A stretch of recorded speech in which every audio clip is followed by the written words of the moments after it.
Hi everyone, today I'm back with another video, and guess what? Despite promising myself not to buy any more watches this year, as I've been on the buying spree since the COVID-19 outbreak and the lockdown, feeling too bored at home, I've bought a couple of watches.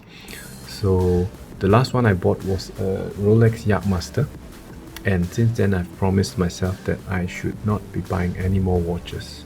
It's addictive, yes, but hey, it's one too many. But guess what? Yesterday, my AD called me and said, hey, we've got what you want in stock. And it's the Rolex Pepsi. He asked me if I wanted it.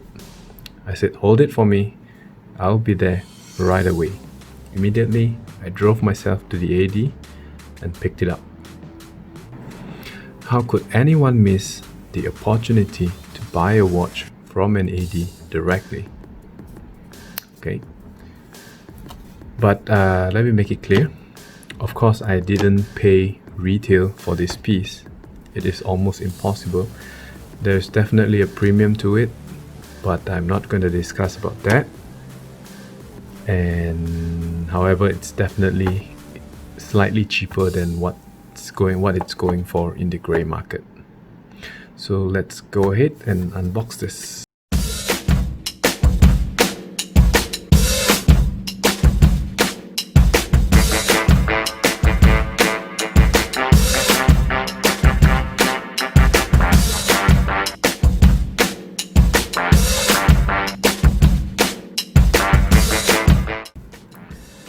So here we go. The 126710 BLRO, aka GMT2 Pepsi. So for those of you who don't know, the alphabets behind the model number, for example 126710 BLRO simply stands for the color. BL for blue and RO for red. Of course, it's in French. Okay, it's in French language, so look it up on the internet. You will get what I mean. So no surprises here. We got the booklet. We've got the guarantee service manual book, and of course the warranty card. Okay, let's put it back. Usual hang tags. Okay. Oops. There's another hang tag. Right. And there's an extra link. The AD has resized it for me and has removed all the stickers. I told them I wanted to remove the stickers myself at home, but they said no, it's their standard procedure, so I have no choice but to go with it. Okay, so here we go. It is an absolutely stunning watch. Let me tell you my first impression when I saw it at the AD.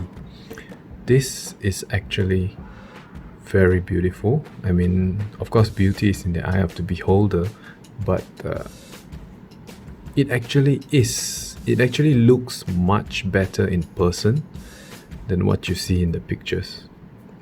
Okay, because I think this watch is very difficult to photograph and show how it really looks like. From the pictures, you will find that, some people will say that the colors are too strong. It's too, these two colors don't really go well, and it just looks very, how should I put it? The color is just not harmonious, but actually when you look at the real thing, it is totally different. It gives a totally different view. The two colors actually matches up very well. It is very harmonious. It's not mismatched in any way. It's not too loud. If you like this, I mean, if you are into GMT two-tone bezels, this is actually a very beautiful piece. Okay, so what I have here is the 126710, which is the latest iteration of the GMT Master 2, and this is the Pepsi.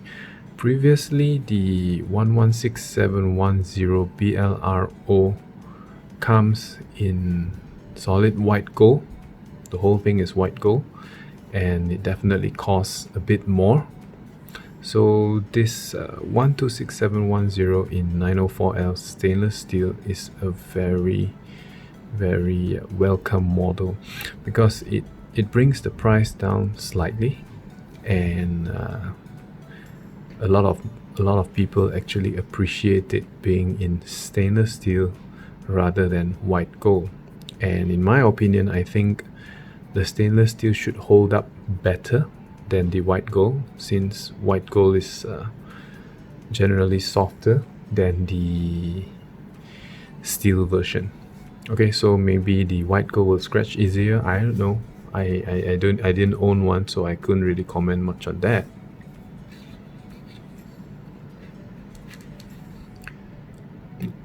So let's have a closer look. So this 126710, it comes with the new 3285 movement, and the previous one is using the 3185 movement. I kind of read a little bit about this new movement. So basically it has a longer power reserve, and it's a little bit more shock resistant. So yeah, the markings on the bezel is actually, it goes through a process called sputtering, where they actually deposit tiny amounts of platinum into the bezel markings. So the advantage of this is that it is anti-tarnish, and it's supposed to last a long time without fading, and it actually looks beautiful under the sun. Under strong light, you will actually see it's a little bit shiny. It's like there are little glittering powder inside. Okay, I love how this watch comes with a Jubilee bracelet. In my opinion, I think the Jubilee bracelet gives the whole watch a little more complexity, makes it look a little bit more busy, I would say, with a lot going on, right? Previously, when I was torn between the GMT2 Batgirl, the latest blue and black that comes with the Jubilee, and the Pepsi, I kind of went through a long thought process, and how I arrived at wanting the Pepsi is that if I were to go with the Batgirl, basically a Batman with a Jubilee bracelet, yes, it does come with the new movement. However, it's going to look exactly the same as the previous model, the 116710. But I have to pay a premium for the new movement, and exterior wise, it will look just the same. In fact, I could buy the 116710 and fit a Jubilee bracelet on it. The only difference that you can see between the new model and the previous model is this little crown in between the Swiss made word. That is the only indication that this is a newer watch with the new movement. Then I thought, what about the Pepsi? The Pepsi, the 116710 BLRO, comes in white gold, and it costs a lot more. And if I were to get the 126710 BLRO with the Jubilee bracelet, then immediately whenever someone sees this watch, they will know this is the newer model, because the 116710 does not come with a Jubilee, and I don't think people would actually change the white gold bracelet for a jubilee. I don't even know if it will fit. It might, but I don't see people doing that.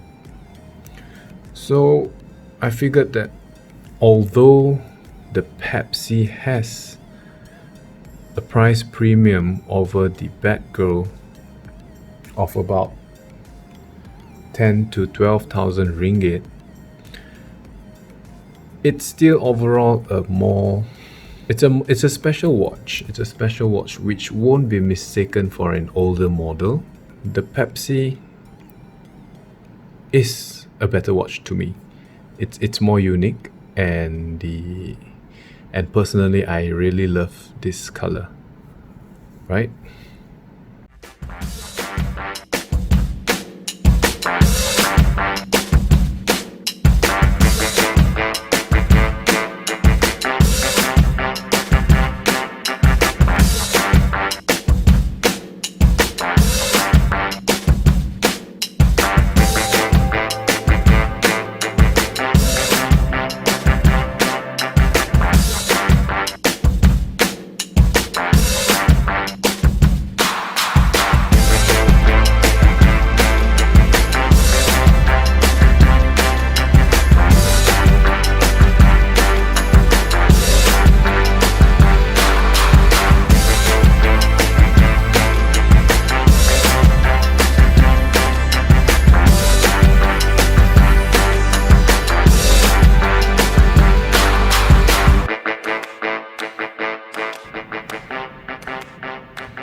Very comfortable, and wears better on the wrist, if you ask me. This is relative to the 1-1 models, because apparently they have tweaked the case, and the case profile is a little bit slimmer, not as small as the Yacht Masters, but it's slightly narrower at this part here. So I think it really sits very well on the wrist. Okay, very lovely watch. I am a left-handed, by the way, so I wear my watches on my right hand.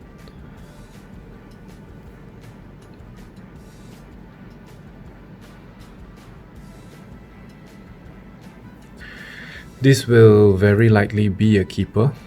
I will keep it for a while. Of course, that is subjective. Maybe 1-2 years down the road I decided I like another model, I might just trade it up for a different one. And from a lot of people I've been speaking to, they've been telling me that this particular model has a very good potential for appreciation. So it might be a good thing for some, and it might not be a good thing for some. But for me personally, I buy and sell a lot of watches, so if it appreciates, I would definitely like that. But that also means that the other watches that I might want to buy might have gone up in price too. So chicken and egg.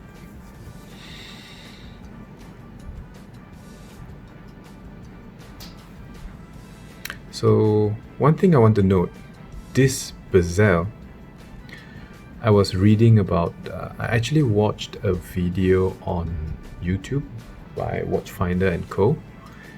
They actually mentioned that Rolex had difficulties making two-tone bezel inserts before, because they would have problems with the transition of colors here. It's either they might have a gap here, or they will have very uneven color transition here. So what they did is they actually, for this particular model, they actually dyed the whole bezel in red, then they added color pigmentation to create the blue. So what's underneath this blue is actually red. And to my surprise, last night when I actually put the watch under the black light, the UV light, in order to take a lume shot, it actually revealed the red color or the red pigmentation below the blue. And I don't know if this can be a good way to do a quick spot check on watches to check if they're actually genuine or not. I haven't actually handled a replica GMT2, so I don't know, but it is interesting to know that UV light actually reveals the red color beneath it. So last but not least, if you like this watch, go for it. It looks way better in person, and if you come across it, if your AD calls you, do not let it go, because I was actually told that the ADs in Malaysia, they receive maybe 1 or 2 pieces a month, or at certain times 1 every 2 months. So it is really hard to get, it is really hard to come by, and go for it.